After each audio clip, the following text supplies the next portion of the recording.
Hello, in today's session we are going to see about the coating technology on glass. I am Swaminathan. I am associated with Saint-Gobain for the last 13 years. I am in charge for the coating operations in the Chennai plant.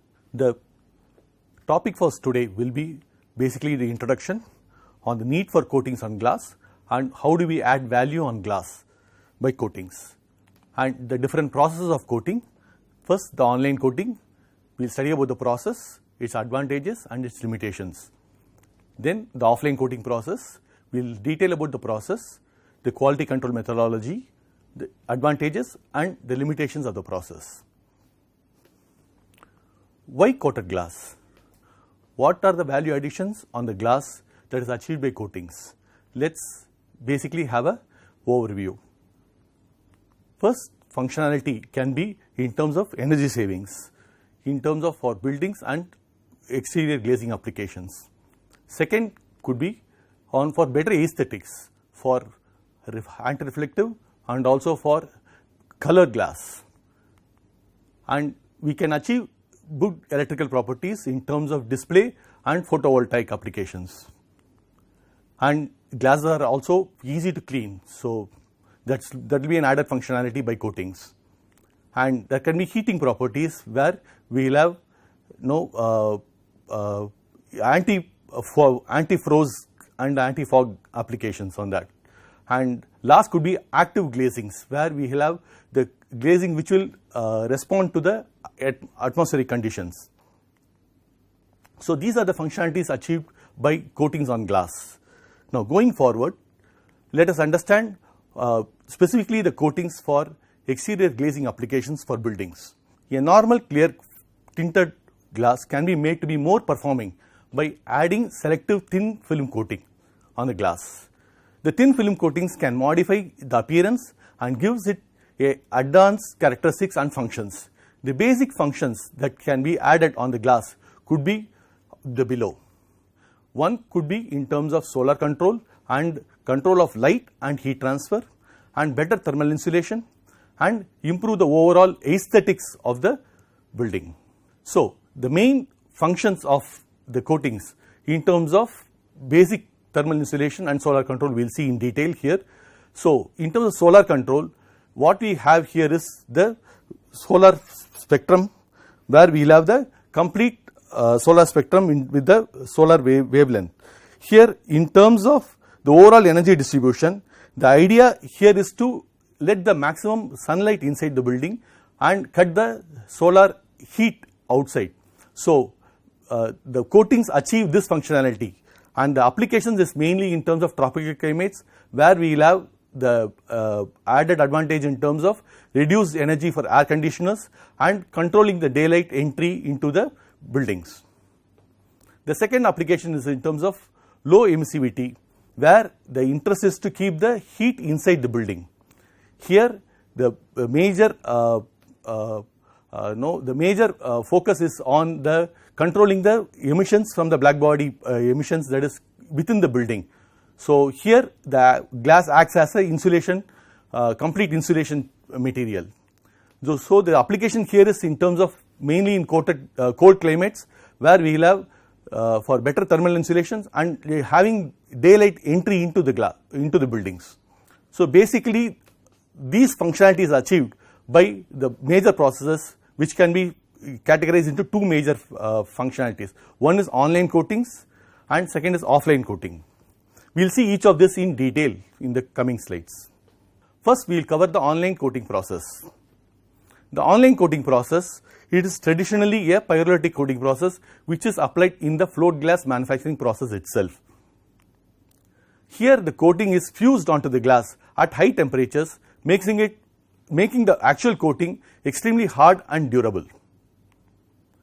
These coatings are generally called as CVD or chemical vapor deposition coatings. These are also known as online coatings or hard coating reflective glass. These online coated glass can be processed in terms of standard float glass process. They can be heat strengthened, toughened, laminated, curved and can be used in IGUs. These online coated glass is available in clear and also in all the available tints that is produced by the major float glass manufacturers. Now let us move on to see the advantages of this online coating process. This online coating process, by virtue of its scale of process, it is a large production runs are possible, and this is by its scale, it's highly economical, and also the process is quite simple. It's not very complex, and it is easy to install, maintain, and manufacture. So these are the major advantages of online coating process. Let us now understand the limitations of this online coating process. So first, we have only a limited number of layers that is possible in terms of this online coating process. So by virtue of limiting the number of layers, we also have the limits on the performance that is achieved by this online coatings. So either in the terms of limitations in terms of the energy savings that could be achieved, or in terms of aesthetics that can be that is the limitation here. And since it's a large scale process, we have limitations that it is not flexible, so it cannot meet the customer's demand in terms of varied sizes and small production requirements or small volume requirements, and it's not scalable to meet the emerging market needs. Any new functionality that is needed by the market, we do not have the technology which can respond to these needs. So these are the major limitations in terms of the online coating process. Now let's understand the offline coating process in detail. The offline coating process it's actually a process which happens outside the float glass line, where the glass from the float line is coated with thin films, that is metallic and dielectric thin films, wherein we will achieve enhanced performance and aesthetics. It's generally a PVD process in which plasma sputtering of target materials is done in a magnetron chamber to get the thin film deposited on the glass. So there are several thin film layers that is deposited on the glass to achieve this enhanced performance and aesthetics on the glass. How is the coating process done? We will see it in more detail in the coming slides. This is the typical cross section of a sputtering chamber. You can see here we have this chamber. This entire chamber is kept under very high vacuum. The vacuum level could be in the range of 10 power minus 6 millibar range.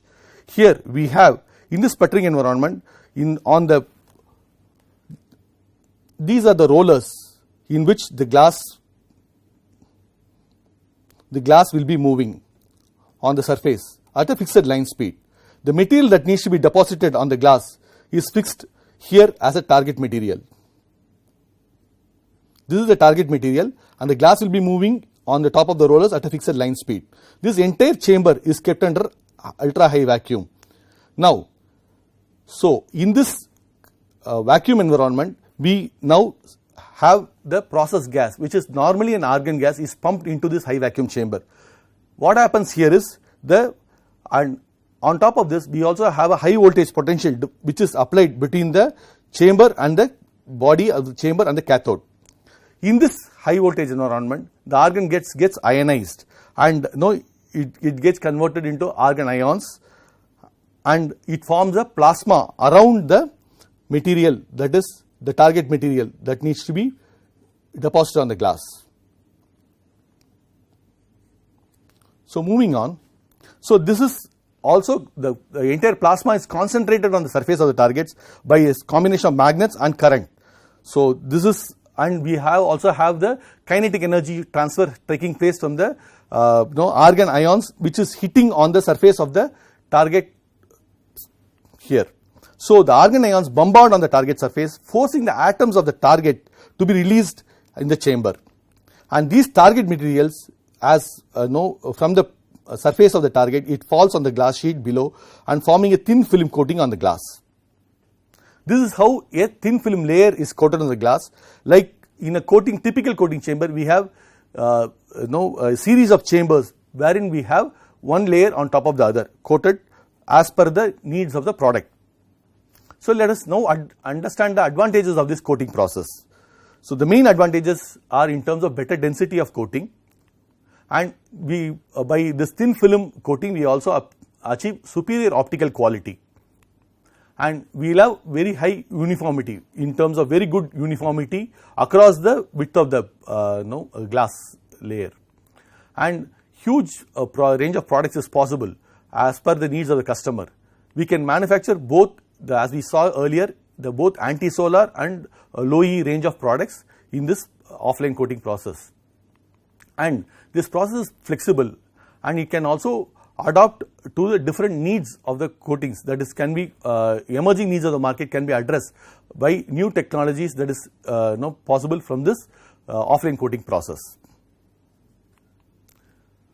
The limitations of this coating process is it needs capital investment, and since the process is quite complex, it needs expertise in terms of both process management and also in terms of product development. So we need deep process expertise here to manage this.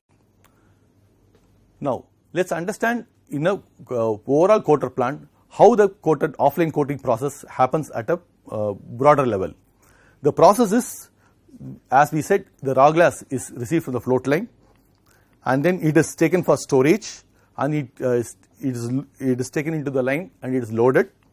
And the first process is washing, wherein we clean the glass surface that is needed, that is going for coating, and next the coating process happens. Post the coating, we have quality control. We unload the glass, and then it is sent for packing, and then it is stored and dispatched to the customer. This is the broad overview of the process flow of coating. Now let us understand each of these steps in detail. The raw glass from the raw glass for coating, the surface of the raw glass is quite critical for this coating process. See, as such, the coating process is very sensitive and it is highly dependent on the quality of the surface of the glass, parent glass. So the parent glass for sputter coating should be without any protective overcoat. It should not have any overcoat. And so since by virtue of not having any overcoat, these raw glass can be susceptible for reaction to the atmosphere. So the shelf life of raw glass is critical here.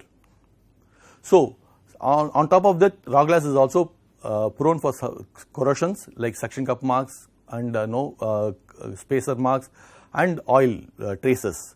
So it is advisable to use fresh glass from the float line for this coating process. If it is not possible, then the glass has to be stored in a protective environment so that the glass surface is protected and can be used for coatings. This is highly critical. Next process is washing. For the washing process, the water quality is extremely critical. So the water should be free from sediments, minerals and ions, and in order to get the superior surface quality after cleaning. So the normal conductivity of the water should be in the range of 0.1 microsiemens per centimeter cube. And the typical water treatment process, what is recommended is, once we have the raw water, it has to be initial filtration, it has to go for a UV treatment, dual media filter, and reverse osmosis process and electrodeionization process. And the final quality of water has to be supplied directly to the washing machine for the complete cleaning. The washing process has a pre-cleaning process, a polishing section by which we prepare the surface of the glass for coating, and then initial rinsing, final rinsing and curing.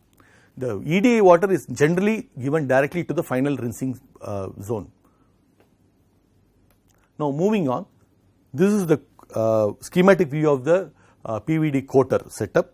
Here we have the blocks which is set in terms of entry chambers, buffer chamber, and then the sputter chamber, the exit buffer and exit chambers. So this is the series of blocks. As I said, the entire sputter chamber is kept under ultra high vacuum in the range of 10⁻⁻⁶ millibar.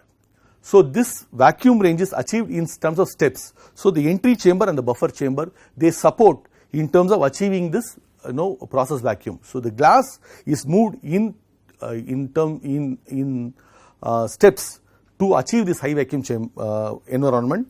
So the entrance chamber can be it is from the atmospheric pressure, it can go down to 10⁻⁻² millibar. The buffer chamber generally is maintained at 10 power minus 4 millibar. From there, the transfer section operates at the process vacuum. So the glass is moved in steps and the vacuum is built in steps downwards here. And exactly the reverse process happens in the exit section here. From the transfer section, we come to the atmosphere in steps. So from 10 power minus 6 millibar range, we come to buffer chamber where is 10 power minus 4, and then the exit chamber at 10 power minus 2. From there, it breaks down to the atmosphere where the venting is done, and then the glass is transferred to the atmosphere for the unloading section. So this is the basic schematic view of the entire coater plant as such. And let us see the sputter chamber in more detail here. First, we will see the entire process module configuration, where this entire process module is maintained under a high vacuum environment. We will see here the pump compartments as well as the cathode compartments. As I told, this is the entire process chamber is maintained under high vacuum. The unique feature is it's a universal chamber. It can accommodate both the pump as well as cathode compartment, and it can be reconfigured as per the needs of the process and also the product needs. So, and the compartment lids are equipped with are removable, and cathode or pump lids can be removed with a crane, and they can be taken for maintenance and replenished back. And all the utilities that are needed for the process in terms of process gas, the cooling water and the electrical power are connected directly to the cathode cover. So this is generally how the entire process module configuration is built.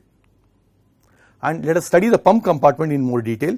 The pump compartment is the one which maintains the vacuum, process vacuum, and also ensures that there is a good gas separation between the cathodes, which use different process gases.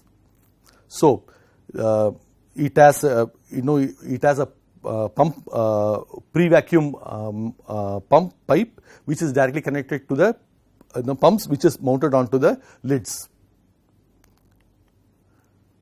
Next is the cathode compartment. So here you see the section of the cathode compartment. As you can see, the bottom rollers are the ones which are conveying the glass at a fixed line speed. The two cylindrical tubes that you see in the top, these two tubes, these are the ones are the target materials. The circumference of these tubes has the target material that needs to be deposited on the glass. What we also see here is the environments where we have the shields which are protecting the sputter, the sputtering actually focusing on the actual width of the glass that needs to be exposed. And we also have a protection shields in terms of floor shields which protect the coatings from falling onto the rollers and also to the surrounding environment. And we see the pump slits which enable the process gas to be pumped out to the adjacent pump compartments. And the gas ramps, these are the gas ramps through which we pump in the gas that is required for the process. And the process rollers have the O-rings which ensures that there is a minimum contact of on the glass. So this is the basic sectional view of the cathode compartment. In terms of cathodes, we have two types of cathodes. One is the rotary cathode, which is a dual AC system, and second is a planar cathode, which is a single or which can be in single or dual system. So generally, the rotary cathodes are used for reactive sputtering of dielectric materials, and this is a typical cathode, rotary cathode that you see in the picture here. And planar cathodes, they are generally used for metallic sputtering, and this is a typical section of the planar target that you see, and this is the specific material that needs to be deposited in the glass. This is fixed as a rectangular tile on the planar cathode surface. Moving on, supporting the basic coater, we have vacuum pumps which needs to be in three stages. We have first the mechanical pumps which are rotary, generally rotary vane pumps that operate from the atmosphere to a 10 power minus 2 range, and from there the Roots blow pump which support the backup, which acts as a backup pump for the mechanical pumps, and in the pump lids we have turbomolecular pumps which maintain the high vacuum of 10 power minus 6 millibar range. And since this process happens, also generates heat inside the coating chamber, we have a cooling water unit that supplies the cooling water to the coating environment, the shields, and also to the pumps, and also the power supply units. The dry air compressor, this is needed for for the venting cycle, that is at the both entry chamber as well as the exit chamber. And power supplies, this is connected for each of the cathode, has an individual power supply unit connected, and could be either a AC power supply or a DC power supply depending on the cathode configuration.